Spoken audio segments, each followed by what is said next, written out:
Boa noite. Um levantamento recente do Instituto Brasileiro de Planejamento e Tributação mostra que neste ano o brasileiro vai trabalhar até o próximo domingo, dia 31 de maio, só para pagar impostos. Isso significa que quase 42% de tudo o que foi recebido pelos contribuintes ficará com o governo. Globalmente, somos o 8º país do planeta em que o cidadão dedica mais dias trabalhados ao pagamento de tributos. O primeiro é a Dinamarca, com uma realidade muito diferente da nossa, e o último é o México, idem. Paralelamente, Santa Catarina teve um primeiro bimestre com um crescimento de arrecadação inferior à inflação, mas já há uma perspectiva de recuperação da ordem de 2 dígitos percentuais para os próximos meses. A gente vai falar sobre isso daqui a pouco. São os sinais da crise? A mesa está formada e o nosso debate sobre a carga tributária, que está diretamente ligado à sua vida, começa agora.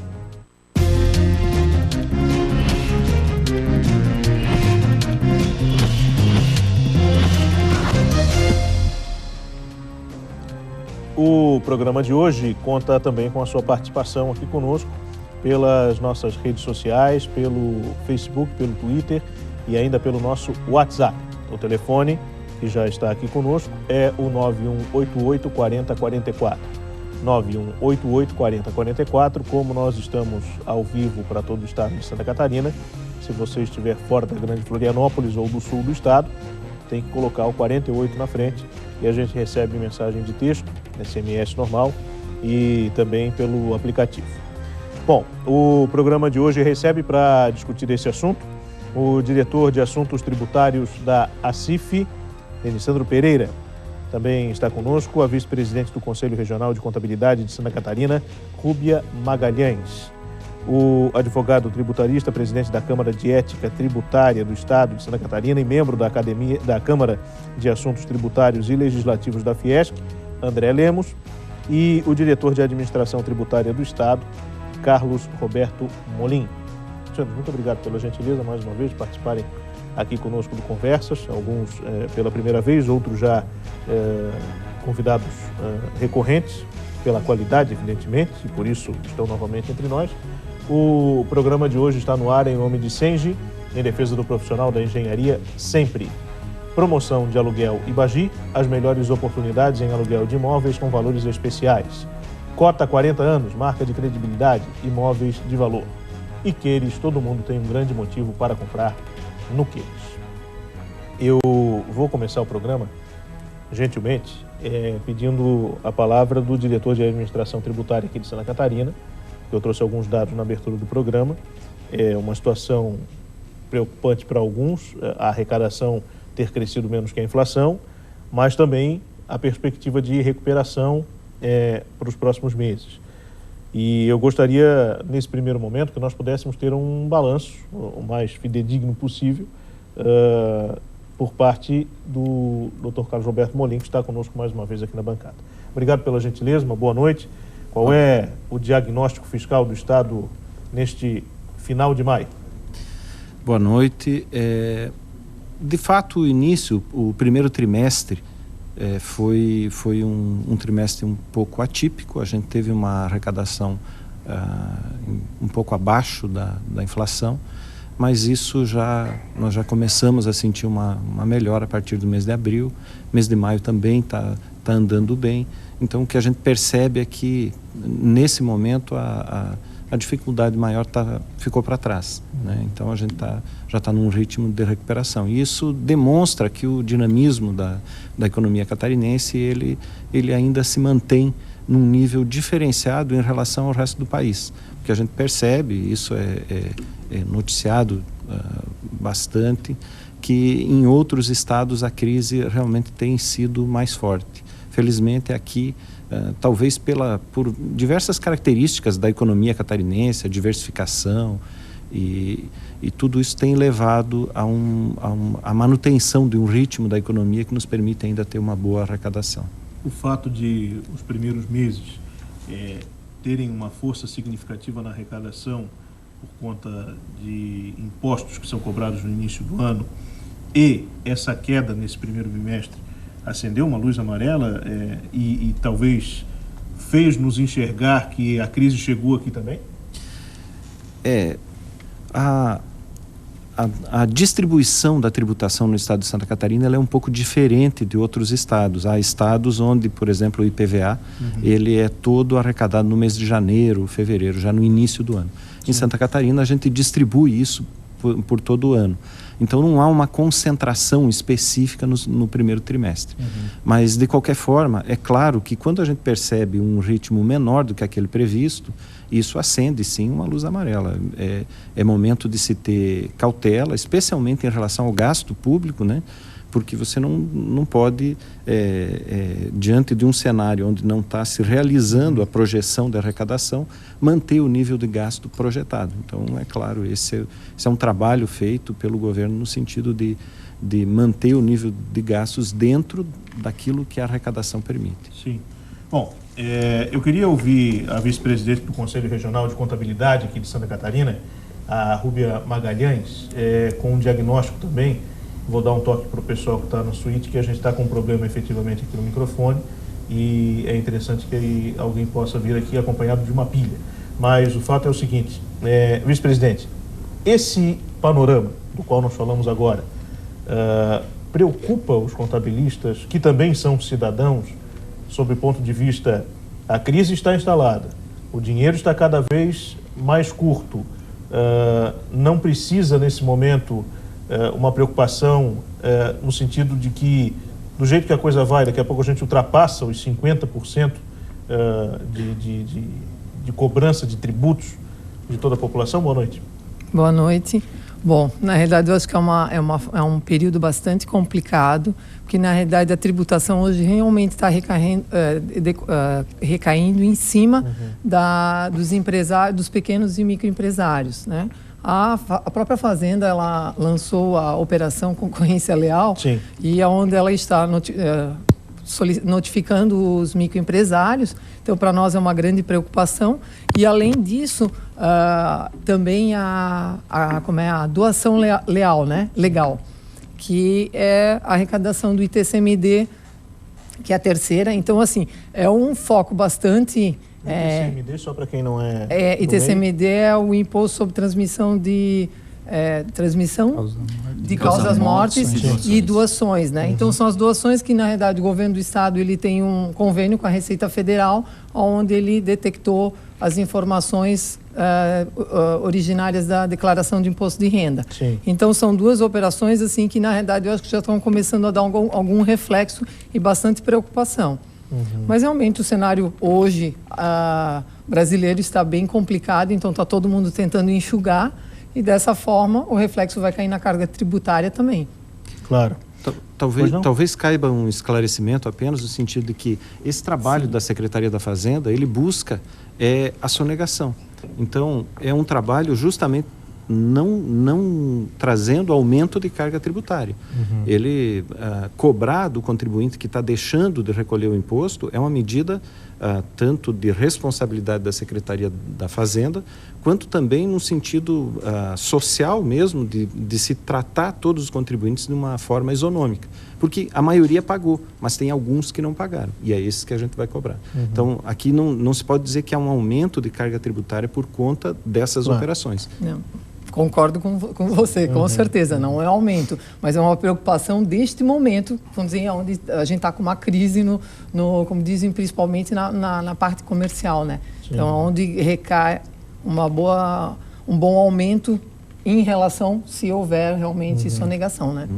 A gente tem acompanhado números expressivos nacionalmente, e eu recebi recentemente aqui no programa até a informação de que algo da ordem de 200 bilhões de reais deixa-se de arrecadar nacionalmente com a sonegação de impostos, com contrabando, com descaminho e por aí vai. E aí, algumas pessoas perguntam, né? Mas se nós tivéssemos uma fiscalização mais intensa, talvez o corte no orçamento anunciado semana passada pelo governo federal não precisasse ser daquele tamanho. Nós teríamos esse dinheiro em caixa. Daqui a pouco eu vou querer ouvir a vice-presidente Rúbia e também o diretor Carlos Roberto sobre como isso funciona com os outros estados. Eles têm contatos, evidentemente, com colegas de outras unidades da federação, para saber como é que é esse trabalho de fiscalização. E também detalhar aqui de Santa Catarina, porque por vezes a gente acompanhou operações da Secretaria da Fazenda de combate à sonegação, e elas são relativamente frequentes e eu acredito que, na maioria das vezes, eficazes e acabam nos ajudando. Mas será que nos outros estados a preocupação é a mesma? Denisandro Pereira, que é diretor de assuntos tributários da ACIF, obrigado pela tua presença aqui conosco. Boa noite. Obrigado, boa noite. Eu queria ouvir o ponto de vista do empresário, que é diferenciado. Como é que isso tudo interfere nas nossas relações comerciais, que por vezes já estão sufocadas por concorrência desleal, por custos trabalhistas, pelo chamado custo Brasil, que envolve também a questão tributária? Não se tem uma brecha para se respirar? A Associação Comercial de Florianópolis, através de seus associados, tem muita preocupação com essa questão, principalmente do ponto de vista que a coisa tem que ser a reforma, o que se fala, toda vez que se mexe na questão tributária no país, ela tem que ser mais ampla, ela tem que ser bem pensada. Nós estamos há vários anos no Brasil importando soluções de fora para se criar tributos, para se criar formas de cobrança de mais impostos, taxas e outros, mas não se preocupa em visualizar o outro lado da moeda, que é a equação simples que tem que ser aplicada em casa. Tem que se gastar menos do que se arrecada, do que se ganha. Então, esse é um ponto que a associação se preocupa bastante. Se o governo fizer isso, se o empresário fizer isso, a gente resolve essa equação.